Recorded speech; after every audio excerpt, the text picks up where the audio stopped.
The microbes or the bacteria. We can also think about it in terms of like how it's beneficial to us. Okay, so fermented foods have been around for forever since we have the Neanderthals around, right? So people were making wine and beer have been around like for forever since the ancient Romans, ancient Egyptians, ancient people. Same thing with bread and cheese. Okay? They've been around for forever.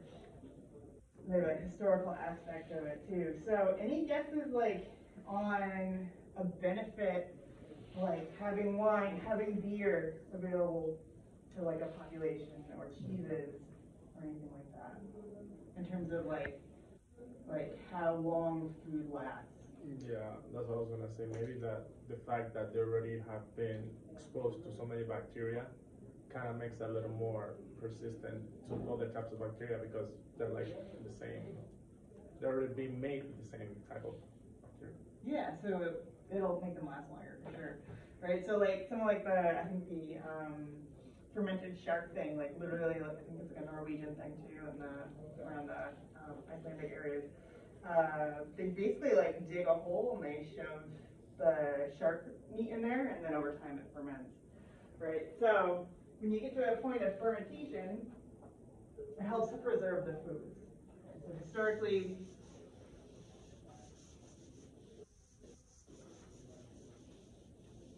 benefits to fermented food. Let's go with that.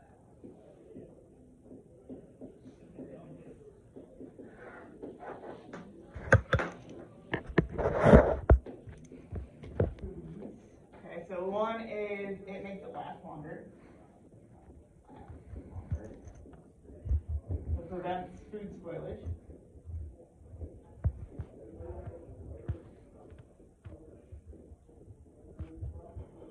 So what happens if like you have, imagine back in the day they didn't have refrigeration, right? And say you wanted to save that shark meat, right? If you didn't ferment that food or you didn't wait long enough for it to ferment and you ate it, it starts to spoil, right? What happens if you eat spoiled food? You get sick. Yeah, you get sick. Or it can kill you too, right? Depending on the person, depending on how old the person is. You get sick, and you get sick from the pathogenic or the bad bacteria or yeast that are there. Cool. So having fermented foods around, we've had them around for thousands and thousands of years, helps to make the food last longer. Right? So that shark meat's going to last a lot longer if you ferment it. Let's see what else. The cheese is going to last a lot longer if you ferment it. Right? Your product will last a while. Bread will last a little bit longer as it's a fermented food, but you got to be careful of it kind of going bad over time. What else? So let's see. Beer, and again, beer and wine, they've been in society for a very long time. And most of that reason is because, as we learned last unit, we need water to survive, right? We need to be able to drink water. The problem until I think it literally was like the early 1900s or late 1800s is water sources and where people lived were contaminated. Right? There were sources of things like cholera, which could kill people. The water was just not good to drink. But if you take water and your greens and stuff and yeast, and you make beer out of that, that is going to, the alcohol that gets made, it's going to kill off any of the bacteria that's there, or it's going to kill off or prevent any of that bacteria from growing and making you sick. Okay, so beer is another, was super common as a beverage, same with wine, as a beverage, breakfast, lunch, dinner, just because people couldn't drink water and they weren't going to get sick from wine or beer if they didn't drink too much. Cool. All right, what else? Any other, some other benefits of fermented foods. So today we know if you have a diet that's rich in fermented foods, it helps something called your microbiome.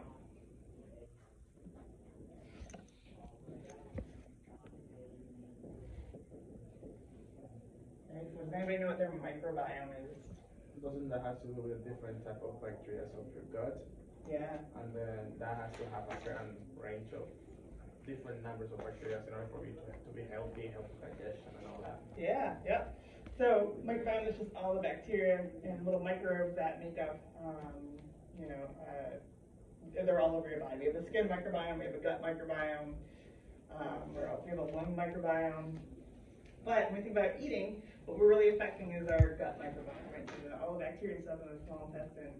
So eating foods that have been fermented, you're taking in a whole bunch of different types of bacteria, you're taking in a whole bunch of different types of yeast that help out your microbiome, helps to colonize the microbiome, and it does things too. It helps to digest your food, it helps to make vitamins for you. So actually, we can't make our own vitamin B12, but we've got a lot of E. coli and other species in there that can make B12 for us.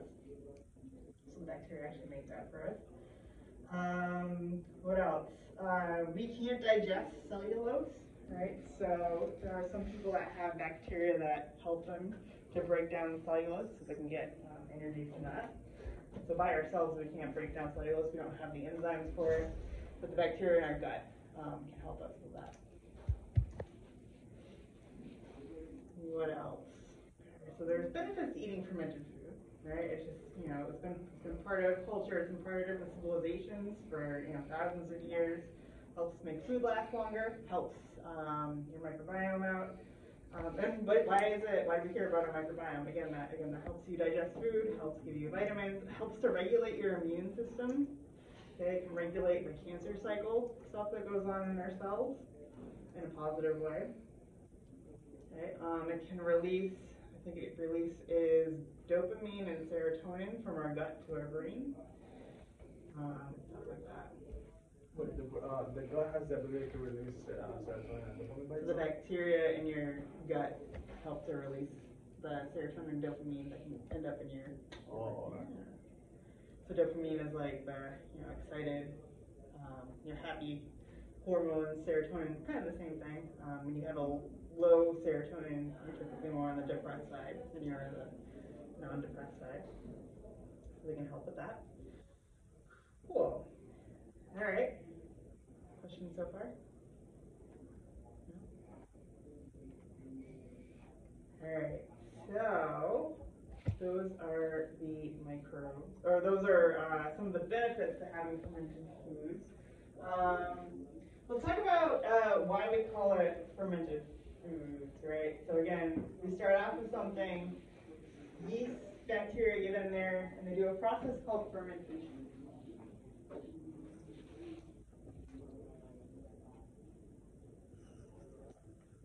So fermentation, and essentially what that is they are going to, the yeast, the bacteria, they'll do something slightly different, but they're going to take the sugar that's available, right? So they'll take the sugar that's available, and like you're making bread, right? There's sugar in the flour. So they'll take that. They're going to eat that sugar, and what they do is they convert that sugar to things like acid and also gases.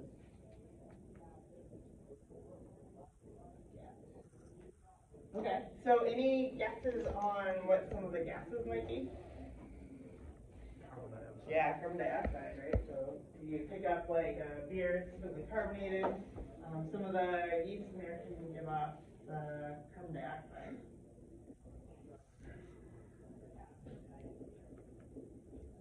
And then acids, we have a ton of different types of acids that happen. So actually, alcohol is considered to be an acid. Acids are things like alcohol. And then there's things like lactic acid. Lactic acid is usually what gives cheese its cheese flavor. So acetic acid is one too.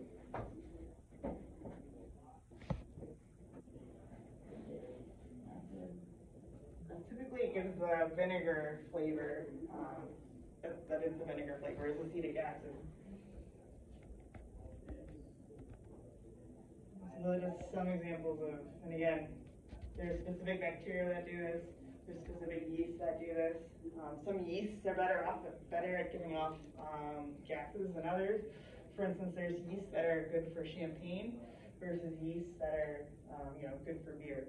What's one of the things a champagne yeast or a champagne has?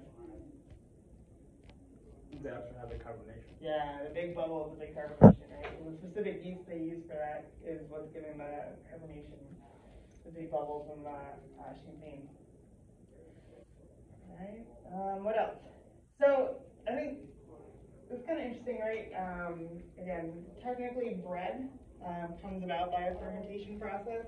It doesn't have to be sourdough bread, it could be any kind of bread. We always add yeast to flour, pretty much, and water to make. Why do we? Any guesses why we add the yeast to the? Yep. Doesn't it help it rise? Yeah, it makes it rise, right? And it's rising because it's giving off gas. If you cut into a piece of bread, you'll see all the little holes there. That's all like the gas bubbles. It does give off a little bit of alcohol, but we don't really notice that in bread because we cook the bread, and when you cook alcohol, it kind of dissipates, so it goes away, evaporates off, whatever you're.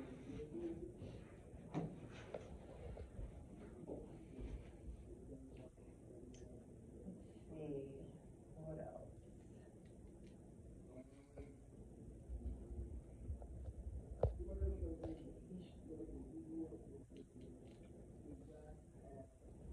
So let's see. So we mentioned some of these again. So yeasts are going to be used in things like wine and beer. So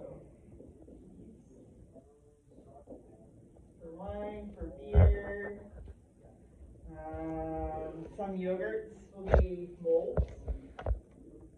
Not yogurt. Some cheeses will be molds. So cheese could be either bacteria. Usually your hard cheeses like cheddar.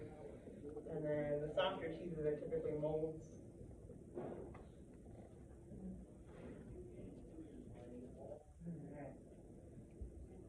Any questions so far? Curiosity.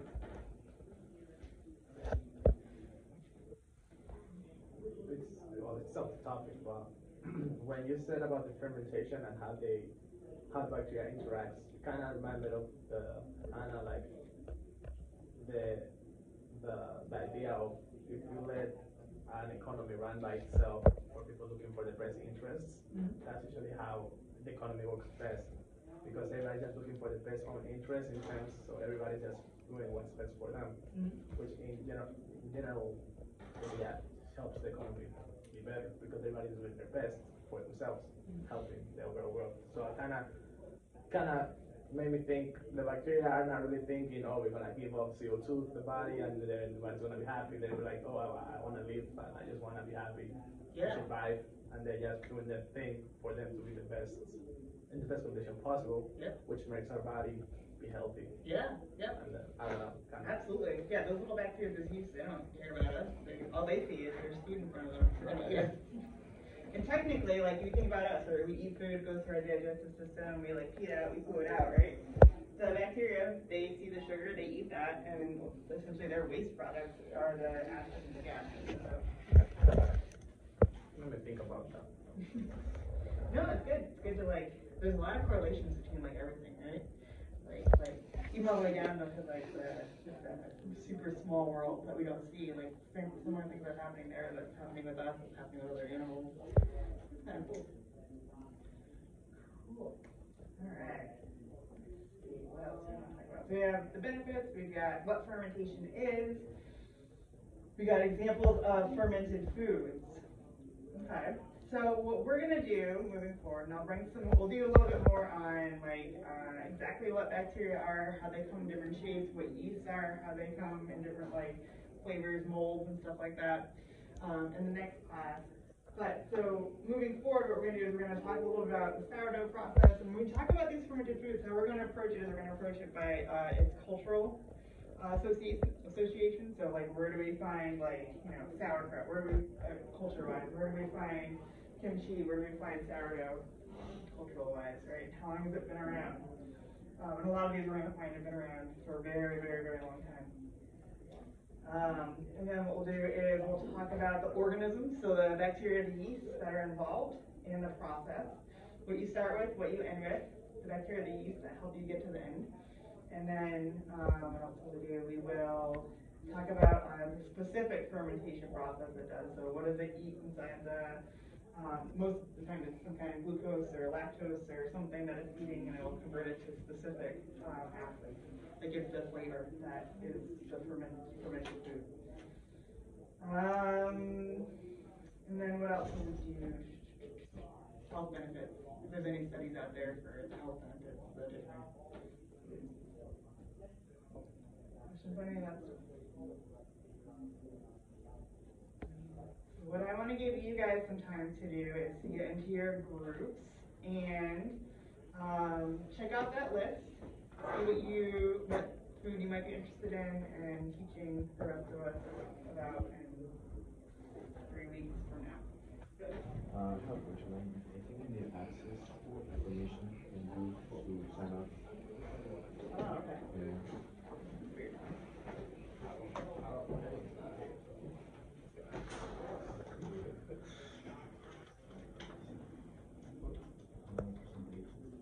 Another presentation.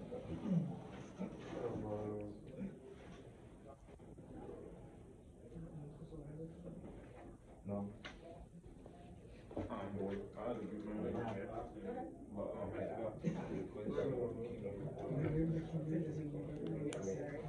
A little bit, because there's some quizzes, there should be,